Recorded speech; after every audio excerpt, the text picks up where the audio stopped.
क्या तो मैं अब्दुल सत्तार। आज हम मौजूद हैं शंभू बैरियल से तकरीबन 6 किलोमीटर दूर पीछे यानी राजपुरा की तरफ। मैं इस वक्त नेशनल हाईवे पे खड़ा हूँ। ये वो रोड है जो अमृतसर से दिल्ली को जोड़ता है।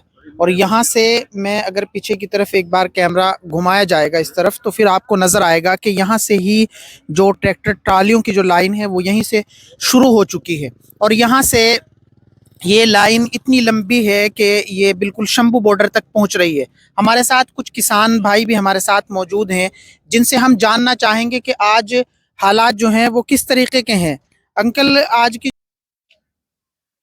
हम लोग डेमोक्रेटिक तरीके से, लोकतांत्रिक तरीके से आए हुए हैं और 13 तारीख को जहाँ पे शंभू बॉर्डर पे बैठे हुए हैं। हमारी तरफ से कोई भड़काट नहीं है, उकसाहट नहीं है। हम शांति से बैठे भगवान का नाम ले रहे हैं, लेकिन हमारे ऊपर वहाँ से आंसू गैस के गोले, बुलेट गोलियां और मोर्टार शेल्स, जो कल हमने फोटो वीडियो में प्रेस को दिखाए हैं, और जो कल हमारी मीटिंग थी सेंटर के मिनिस्टर के साथ, कल उनको चंडीगढ़ में भी वो मोर्टार दिखाए। वो मोर्टार वो है जो दूसरे देश, विरोधी देश के लिए जब लड़ाई लग जाती है तो वहाँ यूज किए जाते हैं। वो गोले हमारे किसान भाइयों के ऊपर, शांति से बैठे किसानों के ऊपर चलाए जा रहे हैं, जैसे हम किसी और देश के बशिंदे हों। हमें देश का हिस्सा नहीं माना जा रहा। कल हरियाणा के मुख्यमंत्री मनोहर लाल खट्टर जी का एक बयान सामने आया है। वो कहते हैं कि हमें किसानों के दिल्ली जाने से कोई आपत्ति नहीं है, उनके तरीकों से आपत्ति है कि वो जिस तरीके से ट्रैक्टर ट्रालियों के साथ आगे बढ़ रहे हैं, हमें इन तरीकों से आपत्ति है। क्या कहना है आपका इस पर? मुझे ये ऐसा है कि हम जब से जहाँ बैठे हैं हमारा नेट बंद है। जहाँ पे सरकार ने नेट बंद कर रखा है, हमारे पास इस तरह का बयान पहुंच नहीं पाया है। आपके माध्यम से अभी आपने बताया है, अगर उनका ऐसा बयान सामने आया है तो जब यही ट्रैक्टर ट्रालियां अनाज लेके जाती हैं उस दिन उनको खतरा नहीं होता है। बिल्कुल बिल्कुल बिल्कुल। जब यही ट्रैक्टर ट्राली अनाज लेके जाता है, उनका पेट भरता है। खट्टर खाना नहीं खाते हैं क्या? खट्टर को खाना इसी ट्राली पे जाता है जिस ट्राली पे आज किसान बैठा हुआ। आज उनको इस ट्राली से डर लग रहा है और उस दिन खाना जब खाएंगे। और पंजाब की सरकार ने ट्रैक्टर को किसान का गड्ढा घोषित किया हुआ है। ये कानूनी राइट, लीगली घोषित किया हुआ है। हमने ट्रैक्टर को ही जब हम इनकी कंपनी से ट्रैक्टर खरीदने जाते हैं तब जीएसटी लेने के लिए खट्टर को आपत्ति नहीं है, टैक्स लेने के लिए खट्टर को आपत्ति नहीं है, अनाज लेके जाने पे ट्रैक्टर को पे आपत्ति नहीं है। अगर किसान अपनी मांग मानने जा रहा है, मांग के लिए लेके ट्रैक्टर जा रहा है तो उसको आपत्ति हो रही। हम उसको खट्टर को चैलेंज करते हैं।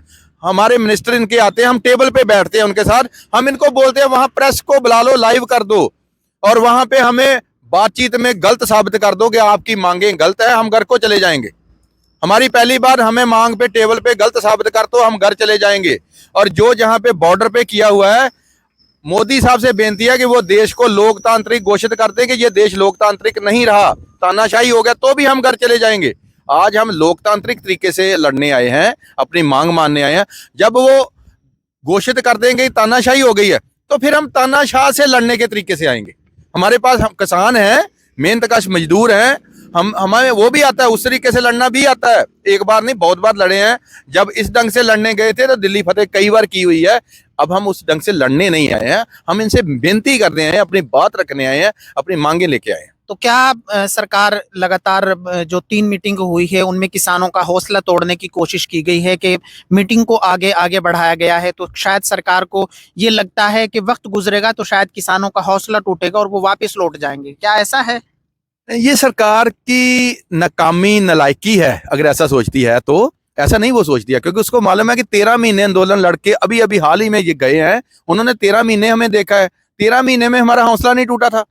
हमारी गिनती वहां बढ़ती रही। 13 तारीख से आए हैं, गिनती बढ़ रही है, दिन ब दिन बढ़ रही है। और जाने को गया एक भी नहीं है जहां से, और जाएगा तब तक नहीं जाएगा जब तक हमारी मांगे मान नहीं ली जाती हैं। हमारा आंदोलन जब तक कामयाब नहीं हो जाता, हमारी जायज मांग, जिस बात को वो टेबल पे बोलेंगे जी आपकी मांग नाजायज है, उसकी हम मांग ही नहीं करेंगे हम। लेकिन जो हमारी जायज मांग है, और हमारी नई मांग कोई नहीं है, ये मांगे सरकार ने उस आंदोलन, दिल्ली आंदोलन में मानी हुई है और हमें लिखित में दिया हुआ है कि आपकी ये मांगे जायज है। लिखित में हमारे पास भरोसा, लिखित में गाड़ियों में पड़े हैं, हम दिखा देंगे प्रेस के सामने, सब प्रेस को भी सब मालूम है। लेकिन वो मानी हुई मांगों को लागू नहीं कर रहे। तो आपने सुना कि किस तरीके से किसान जो हैं अपनी मांगों को लेकर लगातार इस मोर्चे पे डटे हुए हैं। ये शंभू बॉर्डर का मोर्चा है और मैं आपको बता दूं कि बीते दिनों हाई कोर्ट की तरफ से भी जो बयान जारी किया गया था कि जो नेशनल हाईवे है उसको इस तरीके से रोकने की सरकार को किसने इजाज़त दी है। यानी किसानों का जो 13 तारीख को यहाँ से गुजरने का इनकी जो कॉल थी उससे पहले ही हरियाणा सरकार ने बैरिकेड इधर शंभू बॉर्डर पे, उधर खनौरी बॉर्डर पे और उधर जो दूसरे और बॉर्डर यानी पंजाब से हरियाणा की सरहदों की तरफ से गुजर के किसान जिन रास्तों से दिल्ली जाना चाहते थे उन तमाम रास्तों को सरकार ने क्यों ब्लॉक किया है, और ये जवाब शायद हरियाणा सरकार अब तक पंजाब सरकार को नहीं दे पाई है।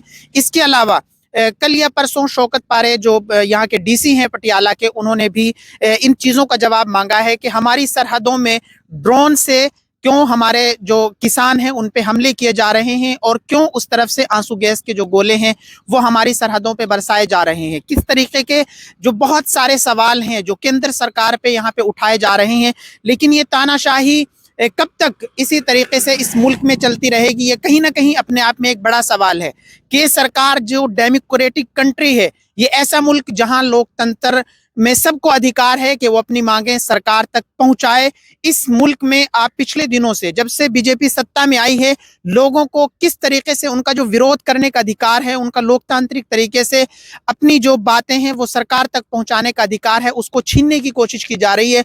और मैं आखिर में एक बात और कहूंगा कि किसान आंदोलन इस मुल्क का सबसे बड़ा आंदोलन है और ये आंदोलन अगर कामयाब होगा तो मुझे लगता है कि मुल्क बच जाएगा, और अगर इस आंदोलन को तोड़ने की कोशिश की गई तो शायद ये मुल्क अब इस मुल्क में आंदोलन भी ना हो पाए, क्योंकि किसान आंदोलन एक ऐसा आंदोलन है जहां हर तबके के लोग किसानों के साथ कंधे से कंधा मिलाकर खड़े हैं और सब चाहते हैं कि किसानों को इंसाफ मिले। ये वो लोग हैं जो अपनी मेहनत करके, अपनी मजदूरी करके लोगों का पेट पालते हैं, अन्न उगाते हैं और लोगों तक खाना पहुंचाते हैं। तो किसान पूरी तैयारी के साथ आए हैं। सरकार का जो ये भ्रम है कि किसानों को 2 दिन 4 दिन यहाँ रोक के और शायद उनका अनाज खत्म हो जाए वो वापस लौट जाएं, ये भ्रम सरकार को तोड़ देना चाहिए, क्योंकि किसान इस बार भी पहले की तरह पूरी तैयारी के साथ आए हैं और उनकी जो मांगे हैं वो सरकार तक किसान जिस तरीके से पहुंचा रहे हैं। केंद्रीय मंत्रियों के साथ जो बैठकें किसानों की हो रही हैं उसमें